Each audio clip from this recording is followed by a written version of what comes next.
हरेक सांसदहरूलाई तपाईँ सबै सांसद मान्यज्यूलाई थाहा होला, तपाईँको मोबाइलमा फोन आउँछ, मलाई यति लाख रुपियाँ ठग्यो, मलाई यो देश जान्छु भनेर ठग्यो। आज विदेशमा अलपत्र पारिएको छ र तिनीहरूलाई कसरी न्याय दिने? अहिलेको वर्तमान कानुनले यदि तपाईँको अवरोध पुर्याएको छ भने हामी यही संसद हो, कहीँ भगवान विष्णुले गएर पारित गर्ने होइन, कुनै देउता भगवान आएर गर्ने होइन, यही संसदले कानुन पारित गर्ने हो। सरकारले कानुन बनाएर ल्याएर आउनुहोस्, हामी सत्ता पक्ष प्रतिपक्ष नबनिकन यहीँबाट हामी कडा कानुन पारित गरौँ। अहिले जो कानुन छ त्यो कानुन एउटा बाधा र अडचन भएको अवस्था सिर्जना बनेको छ भने प्रदेशमा जाने नेपालीको हातमा पासपोर्ट मात्र हुँदैन, घरको ऋण हुन्छ र आमा बुवाको आशा हुन्छ, श्रीमतीको भरोसा हुन्छ र छोराछोरीको भविष्य हुन्छ।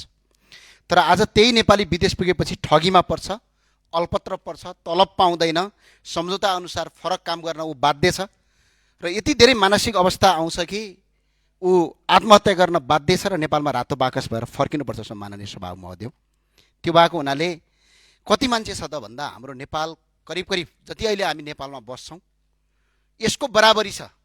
तर 70 लाखले मात्रै तपाईँको अहिले तपाईँको श्रम स्वीकृति लगेको रेकर्ड छ। तर रेकर्ड नभएको जोड्ने भने झन्डै 1 करोड मान्छे आज विदेशमा छ। तर तिनीहरूलाई नेपाल सरकार छ कि छैन जस्तोको व्यवहार राज्यबाट भइरहेको छ। यो केवल सङ्ख्या होइन, आधा देश बाहिर छ। विदेशमा पसिना बगाएर नेपाली युवाले पठाएको पैसाले नेपालको अर्थतन्त्र धानेको छ। पछिल्लो तथ्याङ्क अनुसार झन्डै 21 खरब रुपैयाँ चाहिँ रेमिटान्सबाट नेपाल आएको छ र नेपाल धानिरहेको छ। आज तपाईँ हामीले खाने यो तलब पनि त्यो रेमिटान्सबाट देश चलिरहेको छ। जसले नेपालको अर्थतन्त्र धानेका छन् उनीहरूको जीवन अधिकार कसले धान्ने? सम्माननीय सभामुखज्यू, हामीले विदेशबाट रेमिटान्स मात्र भित्राएका छैनौँ, हरेक वर्ष हामीले रातो बाकस पनि भित्राएका छौँ। करिब 16,760 जना मान्छे अहिले विदेशमा मरेर रातो बाकसमा नेपाल फर्किएका छन्। हरेक सङ्ख्याको पछाडि एउटा परिवार छ। एउटा बाकस नेपाल फर्किँदा एउटा घरको सपना फर्किँदैन, एउटा सब विमानस्थलमा झर्दा एउटा परिवारको भविष्य पनि भत्किएको हुन्छ। जापानकै उदाहरण हेरौँ सम्माननीय सभामुखज्यू, अहिले 1 वर्षमा जापानमा झन्डै 73 जना मान्छेको मृत्यु भयो। 73 मध्ये 28 जना मान्छेले आत्महत्या गरेका छन्। 28 जना मान्छेहरू आत्महत्या गर्न बाध्य कसरी पारिएका छन् भने जापानमा आज हजारौँ विद्यार्थीहरूलाई अल्पत्र पारिएको छ। नेपालबाट जापान लिने कन्सल्टेन्सी खोलेका छन् र अल्पत्र पारिएको छ र कुकिङ भिसा भन्दै अल्पत्र पारिएको छ। अब ती अपराधीलाई कारबाही गर्ने कि नगर्ने यो प्रश्न खडा भएको छ र त्यो अपराध गर्ने अपराधीहरू विभिन्न सत्ता र शक्तिको आडमा भातृ सङ्गठनको कार्यक्रम गर्दै हिँड्छन्। अहिले पनि कार्यक्रम गरिरहेछन् ठाउँ ठाउँमा ठुल्ठुला। तपाईँ हामी जाँदाखेरि एयरपोर्टमा फुलमा खादामा लाउने तिनीहरू नै हुन्छन्। तर हिजो अर्कै पार्टीका थिए, तर आज सत्ताधारी पार्टीका सदस्य छन् तिनीहरू। तिनीहरूलाई कारबाही गर्ने कि नगर्ने यो प्रश्न आज यहाँ उठेको छ। र अर्को एउटा ठुलो समस्या छ विदेशमा, के छ भने 75,000 नेपाली बराबर एउटा कर्मचारी छ विदेशी निकायमा। आज एउटा गाउँपालिकामा झन्डै 250 देखि 300 जना सरकारी कर्मचारी हुँदा आज 75,000 नेपाली बराबर एकजना कर्मचारी राख्यो भने उसले सुविधा दिन सक्छ कि सक्दैन? सुविधा दिन नसकेका कारणले गर्दा आज तपाईँको त्यहाँ राज्य छ कि छैन भन्ने स्थिति पैदा भएको छ। सम्माननीय सभामुखज्यू, विदेशमा मात्र अप्ठ्यारो छैन, यही नेपालमा पनि आज नेपालमा बसेर केही एजेन्टहरूले कन्सल्टेन्सी र गिरोहहरूले युवालाई सपना बेचिरहेका छन्।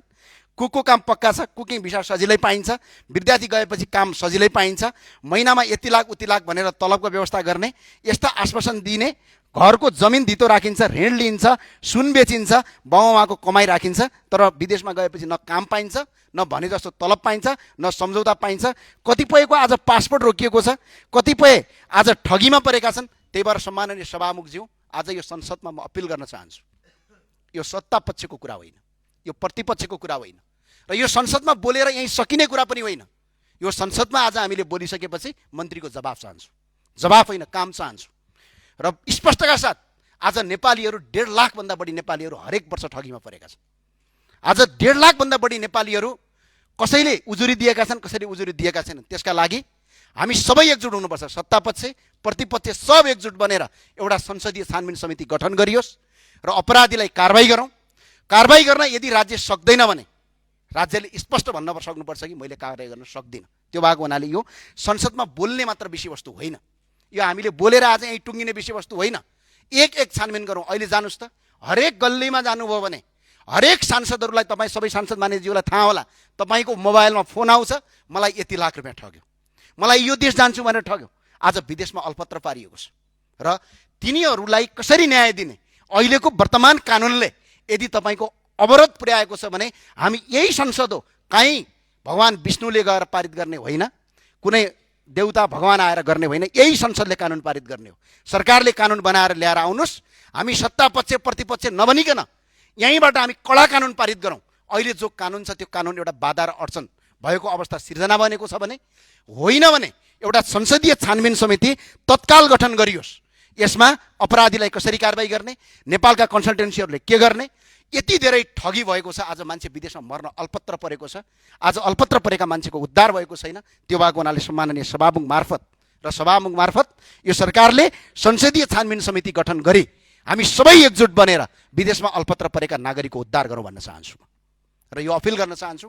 र यो यदि फेरि भएन भने फेरि हामी यो आवाज उठाउँछौँ र आज जसरी पनि देश विदेशमा अल्पत्र परेका नेपालीहरूलाई उद्धार नगरिकन, ती नेपालीहरू सुरक्षित नभइकन नेपाल सुरक्षित हुँदैन। सम्माननीयज्यू, जहाँ नेपाल कतिखेर सुरक्षित हुन्छ भने उनीहरू सुरक्षित भयो भने उनीहरूको परिवार सुरक्षित हुन्छ, परिवार सुरक्षित भयो भने नेपाल सुरक्षित हुन्छ।